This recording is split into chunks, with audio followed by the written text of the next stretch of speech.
یہ لوگ کہتے ہیں کہ اللہ نے کوئی بیٹا بنایا ہوا ہے، حالانکہ اس کی ذات اس قسم کی چیزوں سے پاک ہے، بلکہ آسمانوں اور زمین میں جو کچھ ہے اسی کا ہے، سب کے سب اس کے فرما بردار ہیں۔ وہ آسمانوں اور زمین کا موجد ہے، اور جب وہ کسی بات کا فیصلہ کرتا ہے تو بس اتنا کہتا ہے کہ ہو جا، چنانچہ وہ ہو جاتی ہے۔ اور جو لوگ علم نہیں رکھتے وہ کہتے ہیں کہ اللہ ہم سے براہ راست کیوں بات نہیں کرتا، یا ہمارے پاس کوئی نشانی کیوں نہیں آتی۔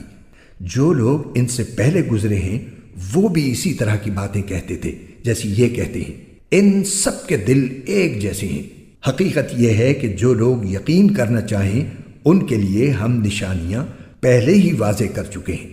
اے پیغمبر، بے شک ہم نے تمہیں کو حق دے کر اس طرح بھیجا ہے کہ تم جنت کی خوشخبری دو اور جہنم سے ڈراؤ، اور جو لوگ اپنی مرضی سے جہنم کا راستہ اختیار کر چکے ہیں ان کے بارے میں آپ سے کوئی باس پرس نہیں ہوگی۔ اور یہود و نصارہ تم سے اس وقت تک ہرگز راضی نہیں ہوں گے جب تک تم ان کے مذہب کی پیروی نہیں کرو گے۔